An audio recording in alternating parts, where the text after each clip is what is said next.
أعوذ بالله من الشيطان الرجيم. Baik, yatasaddaq. Yatasaddaq. Beda antara tasaddaqa dengan yatasaddaq, itu lain. Kalau tasaddaqa, pernah sedekah. Tasaddaqa yatasaddaq fil madhi. Tasaddaqa. Ya, itu pernah sedekah. Mungkin sekali. Tapi kalau menggunakan fi'il mudhari, yatasaddaq, ada ya-nya. Itu artinya sudah jadi kebiasaan. Jadi kebiasaan.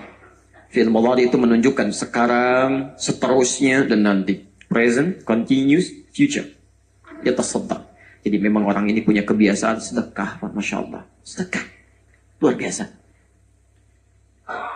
Dia keluarkan bagian usahanya, dia siapkan posnya untuk sedekah, lalu dia kemudian bahkan tugaskan seseorang untuk menyalurkan sedekahnya.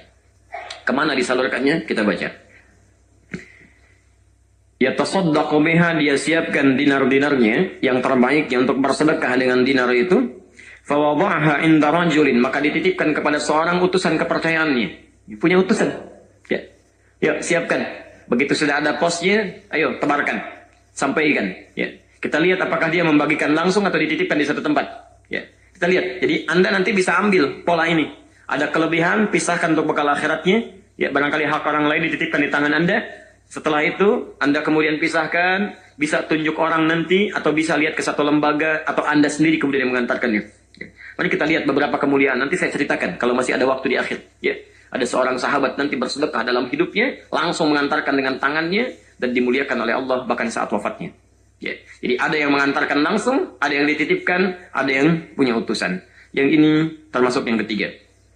Fawada'aha inda rajulin, dititipkan pada seorang utusannya, ya, seorang stafnya, fil masjid, di masjid.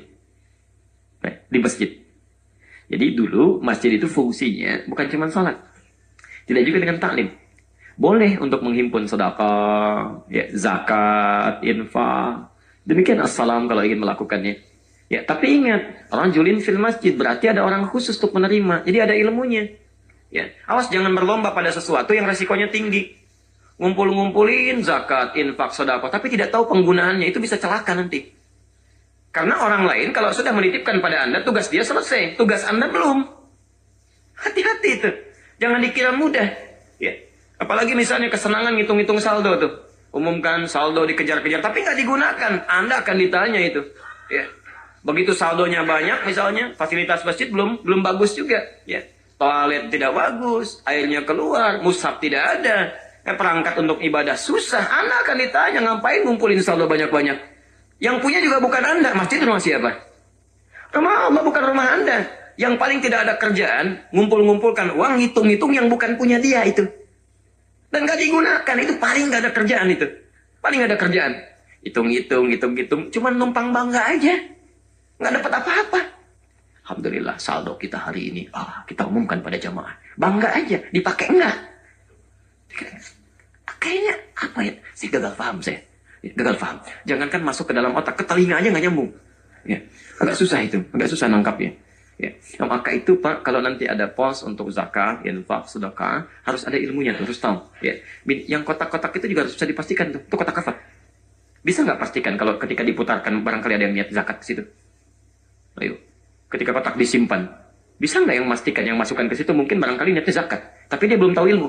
Ya, makanya beberapa tempat sudah bagus tuh, ada kotak dituliskan ini zakat.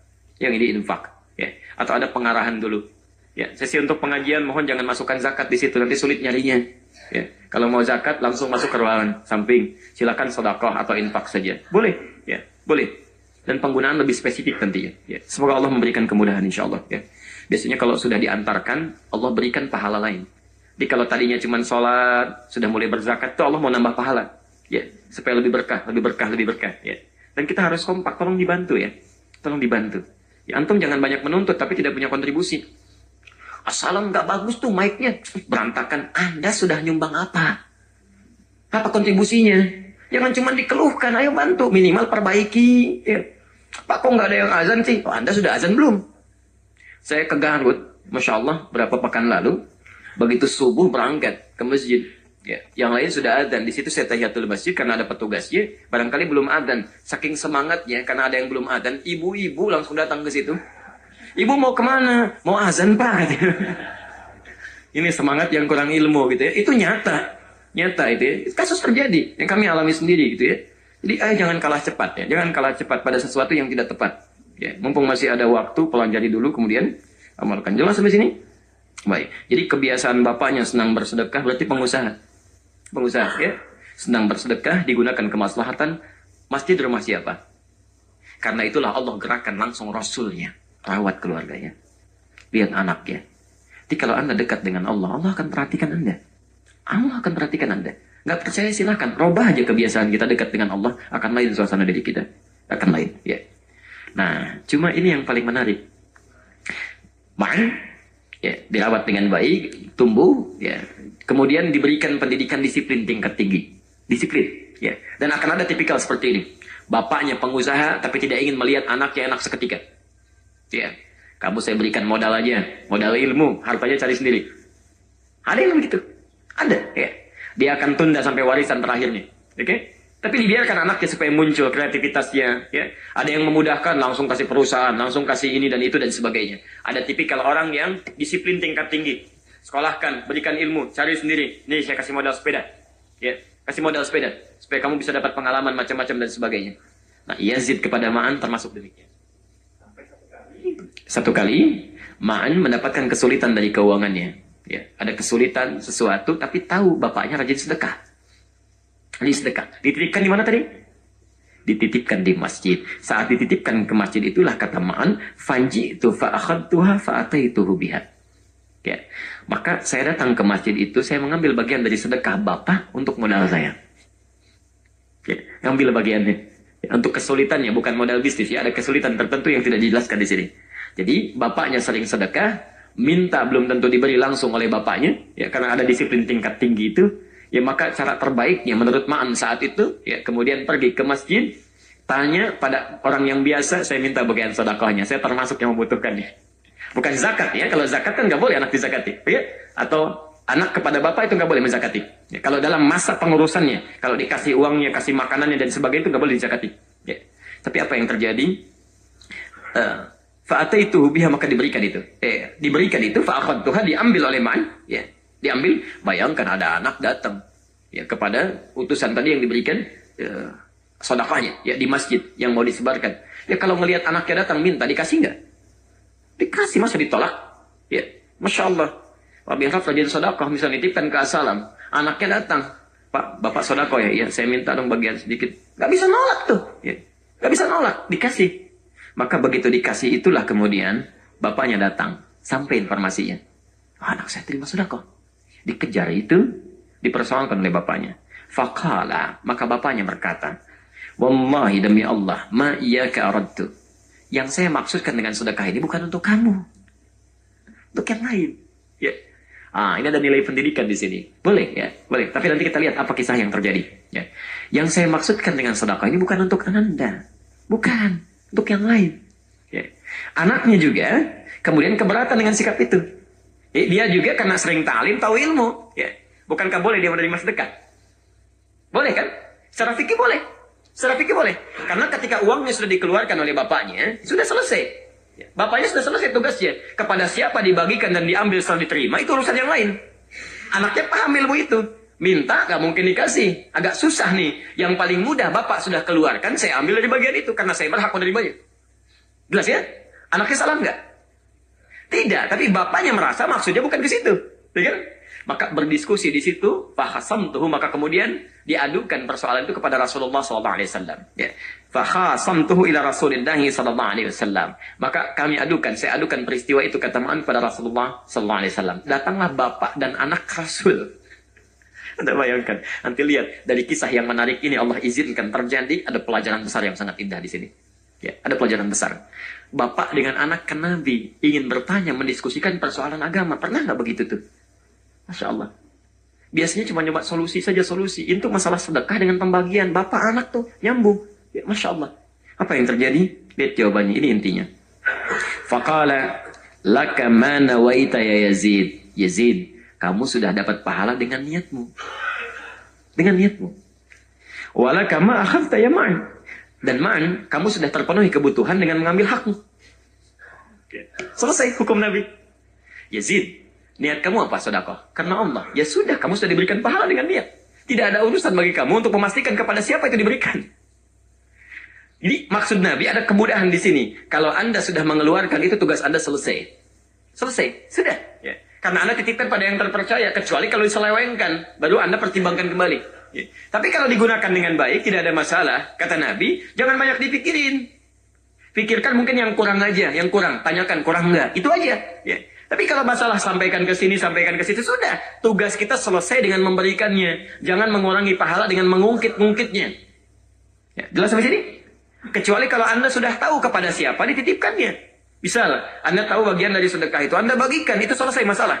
Tapi kalau Anda sudah percayakan orang lain, sudah biarkan orang itu bekerja. Ya. Jangan diusili lagi. Ini sudah dititipkan pada orang, Anda kan percaya artinya. Begitu orang ini membagikan, kenapa dipersoalkan? Ya. Maka kata Nabi, ketika kamu berikan itu, sesuai dengan niatmu, tugasmu selesai. Ya. Laka mana waita. Bukan urusan uang yang diberikan, kata Nabi. Niatmu itu menentukan pahala datang. Kamu mau cari pahala, apa mau cari masalah? Cari pahala ya Nabi. Ya begitu, sesuai dengan niatmu, pahala sudah ada. Dan man, yang kamu ambil, itulah yang kamu butuhkan. Jadi Nabi ingin mengatakan, Bapak benar, ma'an benar. Bapak benar, ma'an benar. Ya, jadi keduanya tepat. Yang salah, yang tidak sedekah, berebutan harta yang tidak jelas. Baik. Hadis ini, Bapak Ibu sekalian, ya, menunjukkan kepada kita bahwa esensi dalam beramal sekali lagi terletak pada niat, keikhlasan, bukan pada bentuknya. Jadi syahid, hujjah di hadis ini ingin menunjukkan pesan bahwa semua amalan kita itu akan dihitung berdasarkan niat dan keikhlasannya. Bukan pada berapa banyaknya. Banyak mungkin menentukan kualitas tertentu, tapi niat yang paling menentukannya. Ya, termasuk sholat Anda, puasa kita, segalanya itu pada niat. Setidaknya perbaiki niat kita, karena di Al-Ahqaf ayat ke-15 itu ada yang menarik. Tadi belum selesaikan ayatnya. Yuk kita bacakan sama-sama.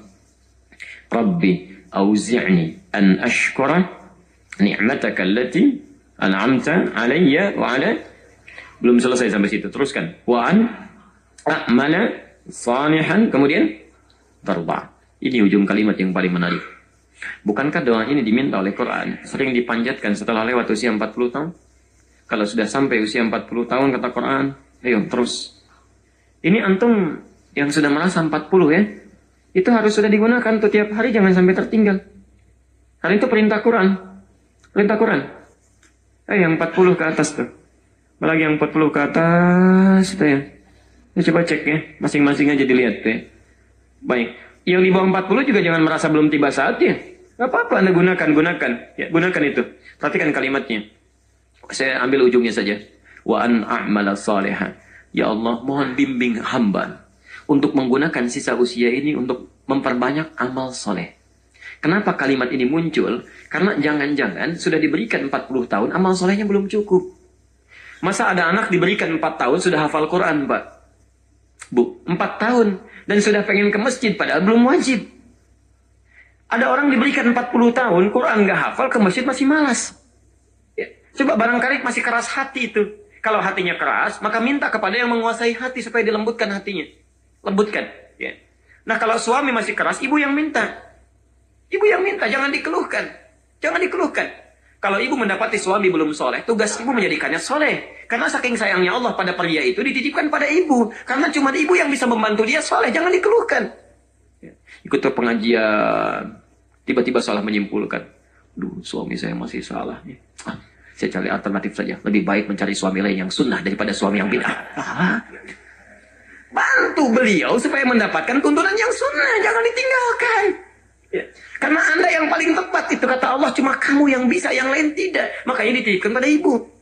Bapak juga begitu. Dititipkan pada bapak karena cuma Anda yang membantu, bisa menolong pasangan Anda menjadi solehah. Ya. Jangan banyak dikeluhkan. Hati-hati, setan rumah tangga paling berbahaya. Sampai dicantumkan di Quran. Surah Al-Baqarah ayat 102 itu, panjang ayatnya itu.